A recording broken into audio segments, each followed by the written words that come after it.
Greetings, Derek here with Denver Yoga Underground. A question recently came up in yoga teacher training.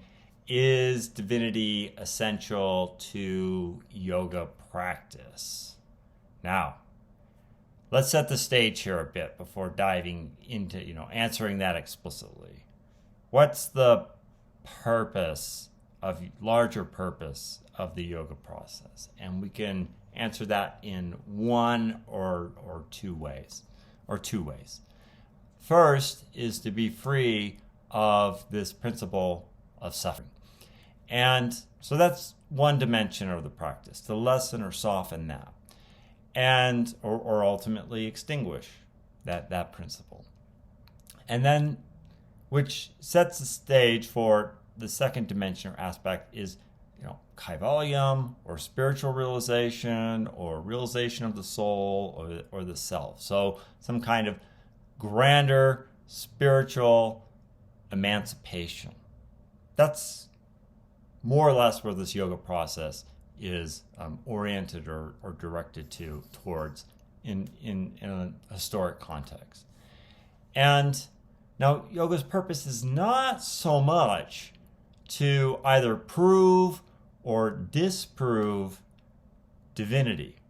And divinity certainly makes its way into the texts and the scriptures of the yoga process in so much as they help one orient towards those larger objectives or those larger goals of being free of suffering and as well as spiritual emancipation.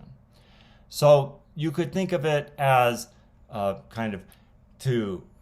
this notion of divinity helps to orient towards a larger ideal or potential or vision.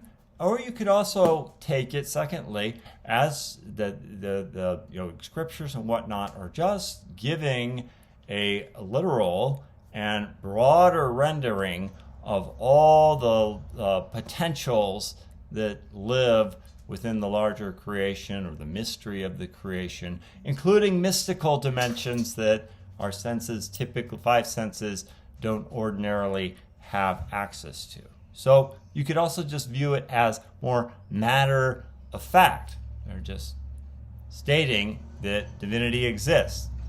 The creation is a product of the divinity, and divinity inhabits all of life, and therefore, let's develop that relationship.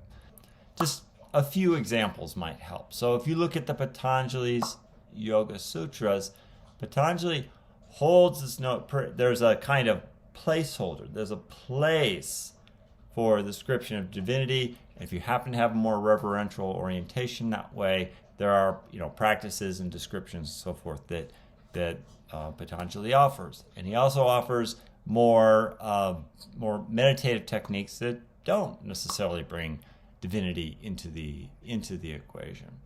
Other yoga systems like Bhakti, for example, wholeheartedly embrace this conception of divinity and having like a personal communion with that force. And finally, in the case of Samkhya, there's no mention of divinity at all whatsoever. So it really depends on the flavor, the temperament of the individual practitioner and how they kind of want to loop into the larger picture of the creation or the greater mystery.